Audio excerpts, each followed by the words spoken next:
Have you ever thought about buying an investment property? Today we're going to watch me listening to listen or watch. Today I'm going to watch two expert opinions and then give you my opinion about the advice they're giving. I love Graham Stephan. I think, generally speaking, he gives great advice, and I'm a fan. I watch his Iced Coffee Hour too. Love that one. So in this video, how I make passive income, why I make $6,470 a month. Graham, of course, you make a lot more money now. I'm sure this was accurate at the time, but your YouTube income has gone up a bit. $170 per month in passive income. The biggest source of my income is from the 5 rental properties that I own. 3 of them are owned outright, and then 2 of the other properties have a loan against them. This is the case for so many people. The best income producers most people have are rental properties. All the expenses and repairs and vacancy and property taxes and everything else that goes into rental properties has consistently made me about $4,650 per month. So in addition to that, I'm also paying down. Would you be interested in getting an extra $4,650 a month? And this was a long time ago. Today's prices, that would be, I don't know, triple? So in addition to that, I'm also paying down 2 loans that I have in the other properties, and that equates to an additional $1,600 per month in equity just by paying off the mortgage. So some people, once they get an investment property, they love paying it off. They find a lot of fulfillment and joy in that.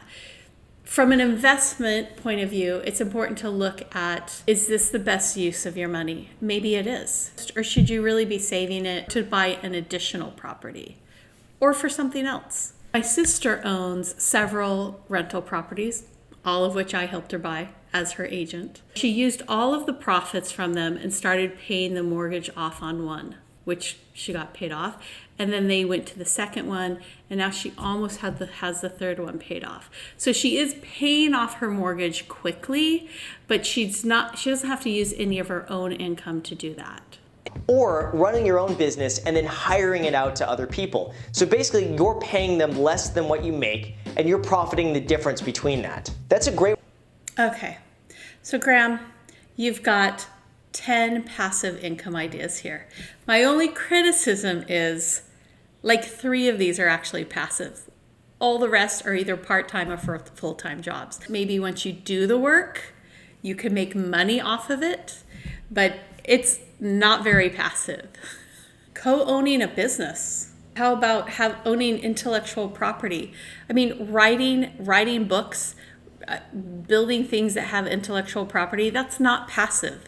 That is definitely a job. Real estate is not completely passive either, right? There are things that come up, water heaters that go bad and leak and other problems. If fixing things, if managing tenants isn't your thing, you get a great property manager, and a great property manager is worth their weight in gold.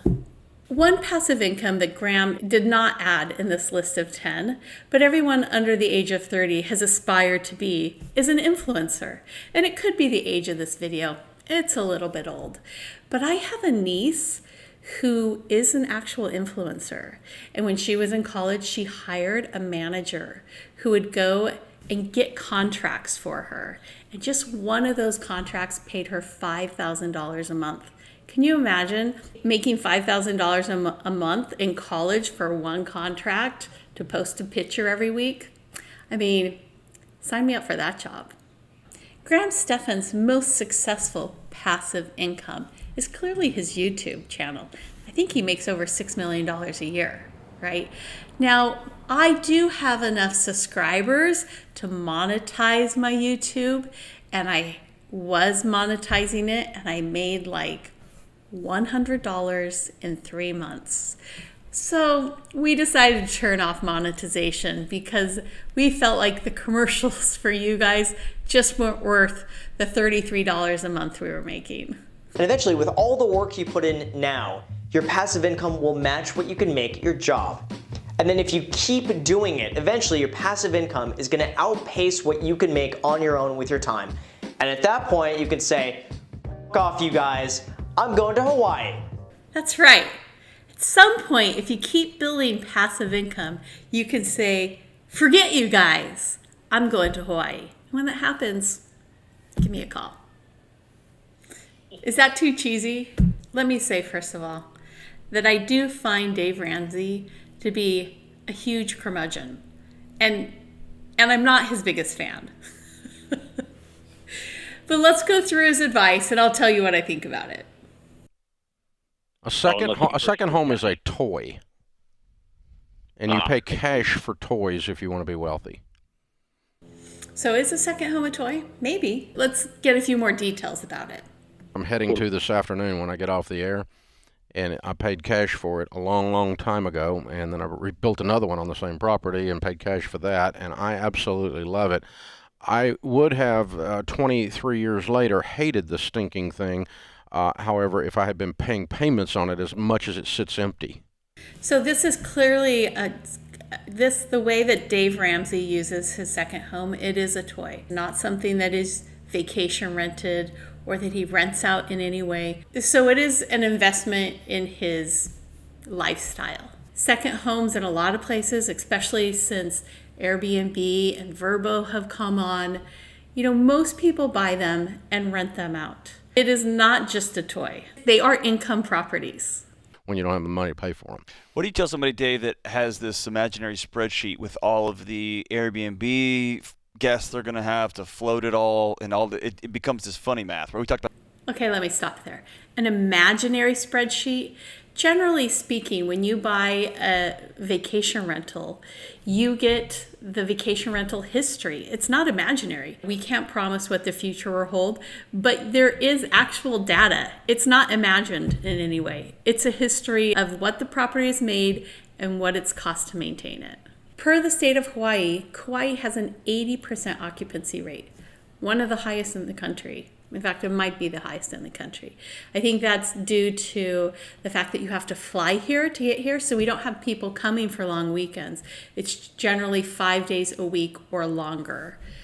And because we established our vacation rental laws back in 2008, a very small portion of the properties on Kauai can be used as a vacation rental. Somewhat of a protected class as far as investments go. We talked about this earlier. Here's the thing. Using debt to do stuff like this only works when it works, and nothing ever works.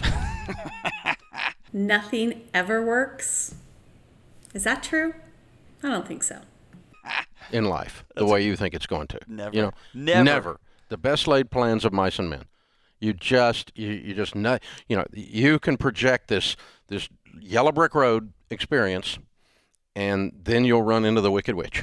So one of my issues with Dave Ramsey, he gives great advice for people who are very bad with their finances, but he gives terrible advice for anyone who has any ability to manage their finances. And you'll see this in he's about to go into some examples, and these are extreme examples, right? It's either someone who can't survive if they have 1 month of missed payments versus someone who's paid cash. There's a sea of difference in between those two points. You don't have any payments and there's a pandemic or something, and some of your tenants can't pay because they lost their jobs. It's not their fault. We did have a pandemic. We had a pandemic which definitely affected Kauai and rentability on Kauai. Lots of different things happened. I have a client who owned here who had gotten her loan through the Bank of Hawaii, and she reached out to the Bank of Hawaii and they said, you know what, we understand what's going on.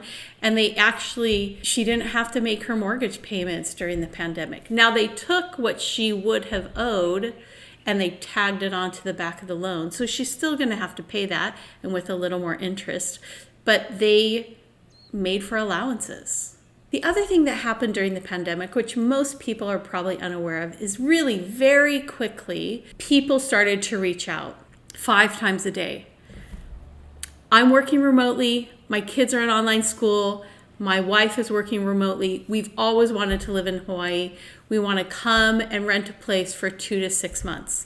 So within a few months, any property that was open and available where people wanted to rent it was rented. Now they did rent for a little bit less than what they rent as a regular vacation rental, but you also didn't have any, it would rent for a month or two. So there weren't any gaps in your renter. So it was maybe made a little less money, but it was kind of a wash. You can grant mercy. But when you have payments, you're the one needing mercy. That's right. And but those tenants will pay off that rental property for you. You heard that? Tenants do pay off those rental properties for you. It happens every day, all day long. Ask anyone who owns a rental property. I'm going to mix up a bunch of different stories here together in this metaphor, but you see what I'm saying, and that's the problem is. I do see what you're saying, Dave. And my response would be, you probably are an expert in helping people who make terrible financial decisions, but you're clearly not an expert in vacation rentals, at least not in the state of Hawaii. Barbara Corcoran from Shark Tank is someone I definitely admire. She started the Corcoran Group in New York, one of the most successful brokerages in the United States. And she says, with real estate, you should buy as much as you can, as fast as you can. Because yes, prices do go down sometimes, but generally they go up. And real estate, I think over the last 50 years, real estate has outpaced inflation. So it is one of the safest places to put your money and to invest. What I see with people who want to wait until they can pay for something with cash, they end up paying 3 times the amount for the same property. Unless you have some kind of liquidation event, which means you sell a business, you inherit some money, somehow you get some kind of windfall. It takes you so long to save that money while you're living your life, paying your mortgage and everything else, that most people lose out on the opportunity. You don't want to make a rash financial decision or put yourself in a position that you can't manage, but you also don't want to wait until you have the cash to buy something. That's my opinion. Graham Stephan's most successful passive income is clearly his YouTube channel. I think he makes over $6 million a year, right? Now, I do have enough subscribers to monetize my YouTube, and I was monetizing it, and I made like $100 in 3 months. So we decided to turn off monetization because we felt like the commercials for you guys just weren't worth the $33 a month we were making. I'm Annie Elison, your Kauai real estate pro, and as Graham Stephan would say, subscribe and smash the like button.